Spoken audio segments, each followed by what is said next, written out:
अस्सलाम वालेकुम नाज़रीन, कैसे हैं आप। मैं मलिक ज़फ़र इकबाल LDA सिटी लाहौर इनाम रियल एस्टेट के प्लेटफॉर्म से आपसे मुखातिब हूँ। आज हम बात करेंगे LDA सिटी के D ब्लॉक के डेवलपमेंट के हवाले से, जिसको आने वाले चंद दिनों के अंदर LDA पोजेसन देने जा रहा है।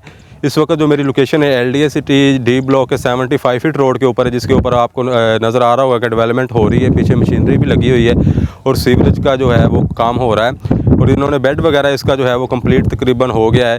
और ये 75 फीट रोड डायरेक्टली कनेक्ट करता है खुंजराब रोड को, और खुंजराब रोड जो है तकरीबन LDA सिटी के 10 ब्लॉक को लिंक करता है और फिरोजपुर रोड के साथ इसको कनेक्ट किया जाएगा। तो इस वक्त जो है LDA सिटी की अगर हम बात करें D ब्लॉक E ब्लॉक के हवाले से, तो इसको LDA सिटी पोजेसन देने जा रहा है। जिस तरह आपके नॉलेज में होगा कि पहले पोजेसन दिया जा चुका है C ब्लॉक को, F ब्लॉक को जो है LDA ऑलरेडी पोजेसन दे चुका है। अब D, E और B ब्लॉक को पोजेसन देने जा रहा है। D ब्लॉक की अगर हम बात करें तो बहुत ही अच्छी लोकेशन है D ब्लॉक की। 150 फीट हुंजा रोड जो कि आने वाले टाइम में कनेक्ट करेगा सेंट्रल पार्क को, लिंक करेगा, उसके बिल्कुल साथ इसकी लोकेशन है। और इसके साथ ही इसके एक साइड पे 150 फीट नीलम रोड है और एक साइड पे जो है वो 150 फीट हुंजा रोड है।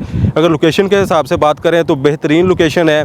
और अगर रेट्स की बात करें तो इस वक्त बहुत ही मुनासिब रेट्स के ऊपर हमें एक कनाल के प्लॉट जो है वो D ब्लॉक के अंदर मिल जाता है। D ब्लॉक के अंदर आने वाले जो चंद दिन है D ब्लॉक और E ब्लॉक को, जैसे कि मैंने पहले बताया, LDA सिटी पोजेसन देने जा रहा है। मे भी इस वीक के अंदर या नेक्स्ट वीक के अंदर जो है इसका पोजेसन अनाउंस कर दिया जाए। तो अगर आप इन्वेस्टमेंट करना चाहते हैं या अपना प्लॉट सेल करना चाहते हैं, किसी भी लिहाज से आप बाइंग करना चाहते हैं, तो आप मुझसे रब्ता कर सकते हैं। DE ब्लॉक के अंदर, B ब्लॉक के अंदर या LDA सिटी में किसी भी ब्लॉक के अंदर जो है आप इन्वेस्टमेंट करना चाहते हैं, आप मुझसे रब्ता कर सकते हैं। आपकी स्क्रीन के ऊपर मेरा नंबर है 032324955724। अल्लाह हाफिज़।